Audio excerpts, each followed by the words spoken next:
So talk us through, Andrew, the actual experiences you went through when they were raiding your house. I must have listened to this 4 or 5 times, and every time I still piss myself laughing the fact you stood behind the door when they came up the stairs. But tell us what the Raptor squad were like when they smashed through your door and eventually pinned you down. Yeah, so it was the 4th of June, I think, 2021. It was a Friday afternoon. I was at home doing cocaine. I'd been up for a couple of days and I was watching some Guy Ritchie movie and I just heard this loud crack noise in my front door. And I thought it was just some drunk or junkie in Surrey Hills that had fallen in the door. And then I heard, police, search warrant. And I was just like, fuck. And I just grabbed whatever drugs I could and ran upstairs and started flushing them down the toilet.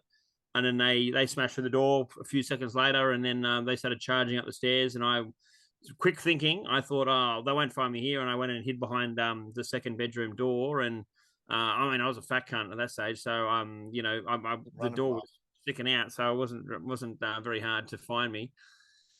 And then they threw me down, they pinned me to the ground, and they said, "Stay down, you fat cunt! You got a tiny cock," which was such a funny thing to say, and also so weird because I had pants on. Like, I was like, how does he know? How does he know that I've got a tiny cock? I mean, I do, but how did he know? So, then I had to sit there as they issued me the search warrant, and it was just a house full of cops, but like 15 dudes up in my house standing all around me. And then, most of them bugger off, and then there's just a smaller unit that just start to tear the house apart and search it. And I sat there for hours as they searched the house and found, drugs and cash and drugs and, all kinds of pieces of evidence. And, then they kind of read that through to you, and then they take you to the police station, and it's all over. I got refused bail and put on a truck to Parklea Prison. It's the gravity of the situation though. When it was happening, you would have been high on magic mushrooms and coke and that kind of thing. Yeah. In that moment, like what were you feeling? Were you in a sense of shock, or was it just completely, I guess, oblivious to what was happening and you're just in your own little world? I mean, yeah, I was pretty high, and they asked me if I wanted to go to the police station or sit there while they searched the place, and I was just like, I don't want to go to the police station now because I'd just be so bored sitting in a holding cell. So I almost just chose to be there, just to fucking not be losing my mind at a boredom. But I mean, it's not fun sitting in your house knowing like that there's a bunch of hidden drugs or cash somewhere that they're slowly getting closer to, and you're like, maybe they won't find it, and then of course they find it. So yes, it's not a fun thing, but it was, it all happened so suddenly, and I was high, so it wasn't really a moment where I started to really process the gravity of the situation fully. Right. I didn't really fully have a moment to start to breathe it all in and just realize that I was in a pretty tough spot till I was in proper prison, until I was in Parklea and the cell door closed and I'm in quarantine for 2 weeks. Then it started to become pretty heavy. It's pretty bad the way that the police, I guess. I know you say you don't think much of it, stuck off a water's back, in terms of the gravity of the whole situation, but the way they spoke to you, pin you down and, call you a fat cunt and all that kind of thing. Like, were you able to, did that guy get in trouble or anything? Did you report him or anything? Or was there any? Nah, it was funny. I mean, you got to think that these guys are so used to like raiding houses full of guns and like violent criminals. And so God knows how many bloody coffees or Red Bulls they're having before they storm a place. So they're not usually raiding some guy with no weapons who's a mushroom guy who's fucking, non-violent. They reimbursed you for the door? The door? What happened? Yeah. Oh yeah, the door got totaled, but like, it's like, I don't begrudge them that. Like, and I have, it's one of my best jokes that always goes well out of it. So it's not something that I've ever really held against them too much. Like, you can't imagine what their job must be like every day. So once you had been convicted, you're going into prison. Which prison did you initially go to? You're in remand. Yeah. Whereabouts? I went to Parkley first, which is Right. so Parkley and Silverwater are both considered like transit prisons. You get sent there as soon as you get arrested and you get refused bail. You usually get sent to one of those until they kind of process you out to another prison based on your classification. So because I was on an A classification, which is the most serious one, because I was on serious drug supply charges, I could only be put in maximum security. So they try and figure that out, and then they send you to another remand place. I mean, some guys stay at Parkley.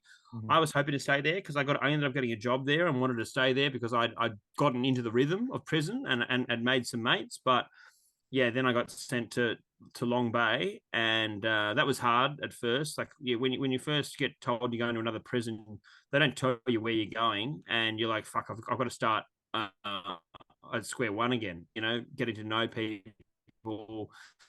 You don't know whether you're going to be in trouble in that yard. So it was probably what bits of the whole thing. And then I ended up at Long Bay for 2 months, and then eventually got bail after that. You didn't get a choice of, like, I think we were talking about Andrew and Joe, and they were talking about how they had an opportunity to choose where they were going at certain stages. That was never a preference for you. You do get that once you get sentenced. So if I when I got sentenced, if I had to do more jail time, Okay. I could have put in some requests for preferences on where I did my time, and at that stage I would have been in minimum security after I got sentenced. But when you're in the remand part, you don't have any say over where you get sent, and so sometimes there's poor guys that are in remand as their trials ongoing for like a couple of years, and they're getting moved prisons every few months, and they've got to start again. So by the end, they're going crazy, they're losing their mind, and because they stop trying to bother to get to know anyone because they're like, oh, what's the point? I'm going to be moved to another prison in like 8 weeks. So that's a pretty tough part on guys' mental health is just the constant change because big part of prison is just getting used to a routine.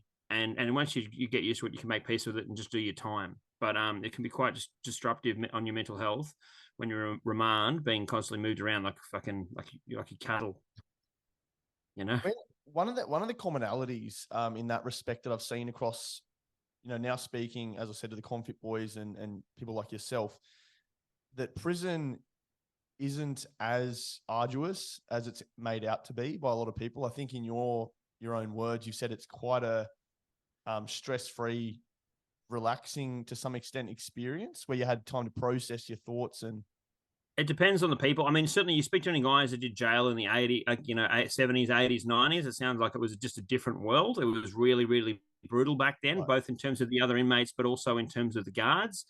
But, these days, and I can only speak from my experience in New South Wales in two Maxo remands, but I got treated great. I know if you're in there on what are considered putrid charges, like if you're a snitch, if you're an informant, if you're on heinous sex crimes, or if you're just committed crimes that are considered not desirable for the yard, beating up the elderly, bashing your mum, something like that, they're not going to want you in the main yard.